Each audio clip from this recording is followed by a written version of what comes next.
Assalamualaikum warahmatullahi wabarakatuh. Berjumpa kembali di Asari Tech Channel.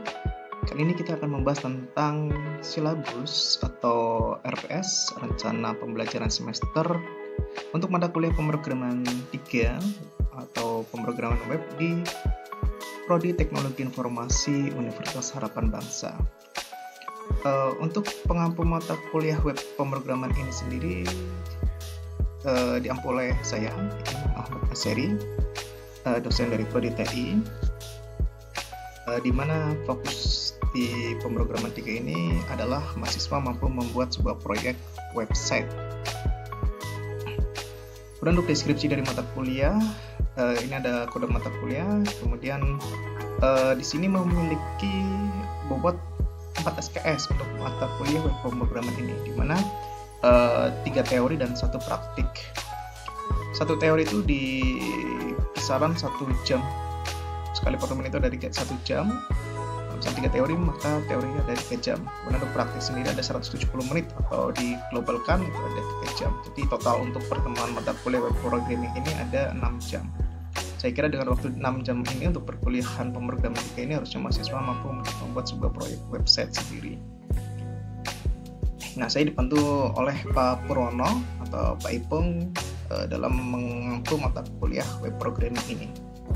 Dan di sini ada deskripsi mata kuliah, kemudian capaian pembelajaran lulusan, capaian pembelajaran mata kuliah, kemudian ada evaluasi penilaian, referensi, dan sebagainya.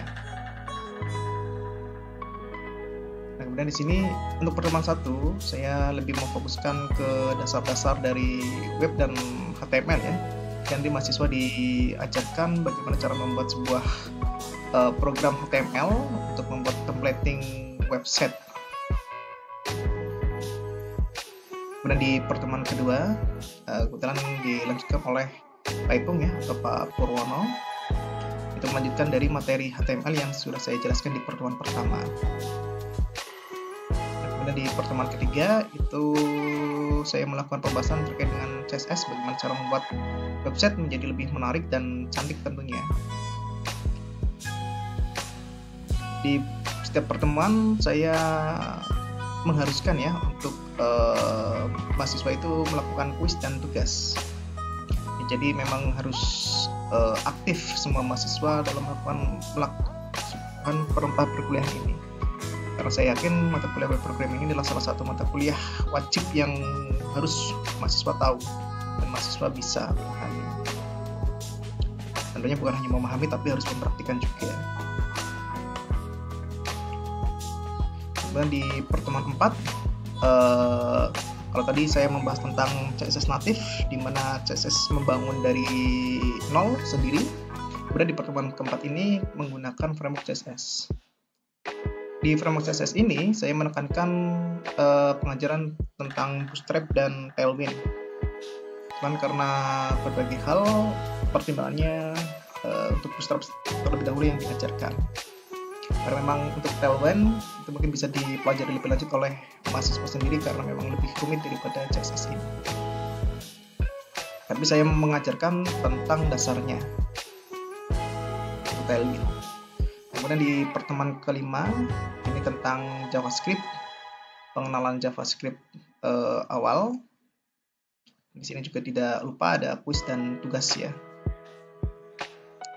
Kemudian di pertemuan ke-6 itu lebih memperdalam tentang JavaScript tapi pada framework Bootstrap. Jadi nanti di framework Bootstrap itu apa saja yang menggunakan JavaScript. Di sini nanti diajarkan bagaimana cara penggunaannya. Kemudian di pertemuan ke-7 itu tentang PHP natif. Di sini diajarkan bagaimana cara membuat CRUD atau Create Read Update Delete menggunakan PHP natif. Tentunya PHP natif ini juga perlu diketahui oleh mahasiswa bagaimana cara membangun sebuah website itu menggunakan PHP dari nol. Walaupun pada implementasinya ketika mahasiswa bekerja di perusahaan itu lebih ditekankan menggunakan framework, tapi biasanya memang harus punya dasarnya dulu, landasannya tentang PHP natif. Jadi jangan ujuk-ujuk langsung ke framework, itu juga tidak bagus. Nah selanjutnya UTS ya, di UTS ini juga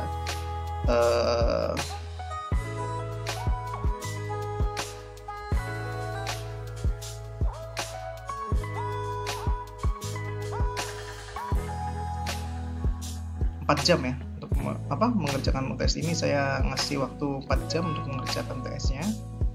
Kemudian soal-soal yang mereka kerjakan kurang lebihnya seperti ini ya. Nah ini, jadi saya untuk pertemuan sebelum UTS saya menekankan lebih ke desain ya, templating. Ini adalah contoh soal-soalnya.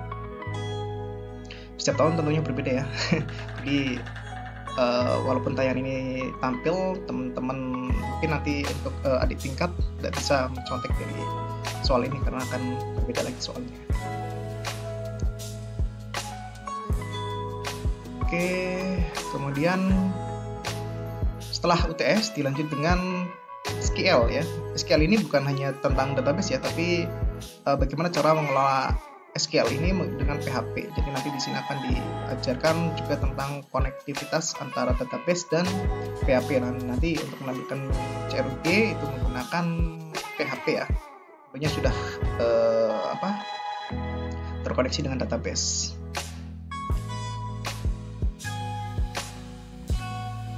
Kemudian di pertemuan ke-10 sudah masuk ke framework PHP.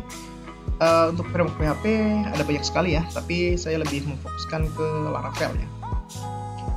Selain memang dosen pengambinya memang spesialis ke Laravel, penggunanya juga paling banyak dan mungkin harapannya adalah mahasiswa bisa mengikuti komunitas ya, sehingga jika mengalami kesulitan itu bisa lebih mudah teratasinya.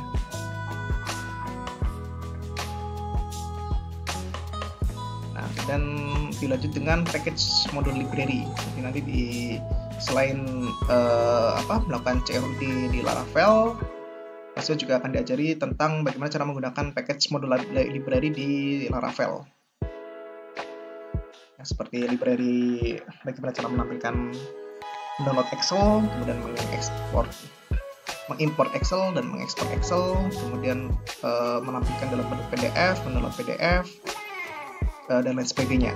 Banyak sekali modul package library yang bisa digunakan oleh mahasiswa ya di Laravel 10 ini. Kemudian di pertemuan ke-12 arsitektur Laravel ya, ini saya lebih menekankan ke semuanya. Jadi dari CRUD kemudian package library saya selesaikan di pertemuan ke-12 ini. Jadi untuk memastikan bahwa mahasiswa memang sudah bisa menggunakan Laravel. Nah, untuk Laravel ini ada 3 pertemuan ya. Saya kira ini sudah cukup untuk mahasiswa bisa memperdalam terkait dengan aksi-aksi dasar di Laravel. Nah, kemudian di pertemuan ke-13 ini dilanjut dengan Pak Ipung mempelajari tentang bagaimana cara membuat CMS ya. Di sini kita menekankan ke WordPress. Jadi nanti Pak Ipung mengajarkan bagaimana cara membuat website menggunakan CMS WordPress. Kemudian di pertemuan ke-14 setelah websitenya jadi, bagaimana cara mengoptimasinya fitur WordPress-nya. Jadi nanti bisa di sini mempelajari tentang plugin penggunaannya, kemudian cara menginstalnya, membuat fitur-fitur yang lebih powerful ya di website WordPress ini. Kemudian di pertemuan ke-15 ini bagaimana cara mahasiswa itu bisa bekerja menggunakan GitHub repository. Selanjutnya di pertemuan ke-16. Pertemuan ke-16 ini atau UAS saya lebih menekankan ke proyek ya, memastikan bahwa mahasiswa itu benar-benar bisa membuat sebuah proyek menggunakan Laravel atau tidak ya. Di sini ada beberapa penilaian ya, seperti desain tampilan, desain database, menambahkan data, menghapus data, mengedit data, upload GitHub sama upload video. Jadi lebih ke truth ya, ke truth.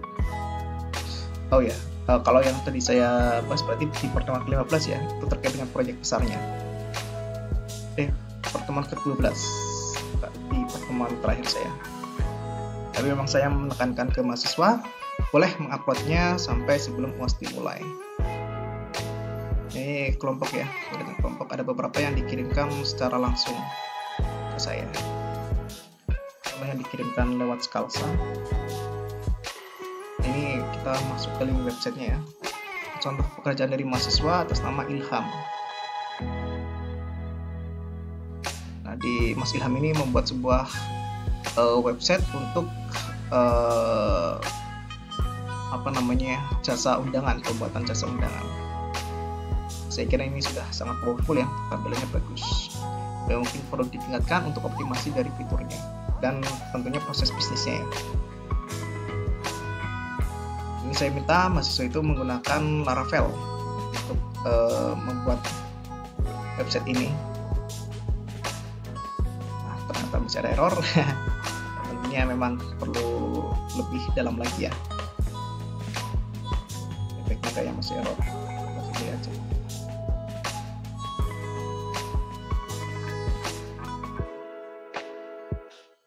Nah, ini contohnya tampilannya. Selain ini juga masih banyak yang kerjanya bagus ya, bisa lebih bagus. Tapi memang belum diupload di hosting atau di server, jadi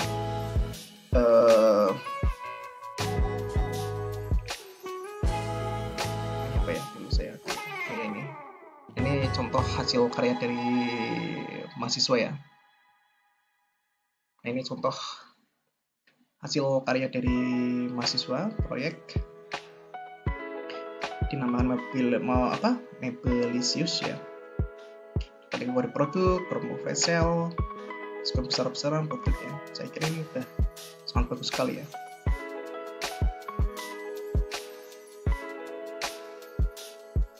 Ya, mungkin itu terkait dengan silabus mata kuliah web programming di Prodi Teknologi dan Informasi Universitas Harapan Bangsa. Jadi kalau misal adik-adik atau mungkin mas mbak yang punya adik ingin masuk ke Universitas Harapan Bangsa di Prodi Teknologi dan Informasi, insya Allah nanti bersama saya akan kami ajarkan tentang mata kuliah web programming.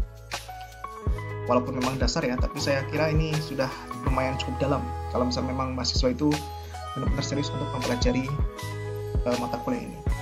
Dan saya kira cukup banyak juga mahasiswa yang akhirnya tertarik untuk belajar lebih dalam lagi terkait dengan web programming ini ya. Saya lebih menekankan ke framework Laravel ya, coba diperdalam oleh mahasiswa. Nah, mungkin itu terkait dengan silabus atau RPS di mata kuliah web programming Prodi Teknologi Universitas Harapan Bangsa. Terima kasih.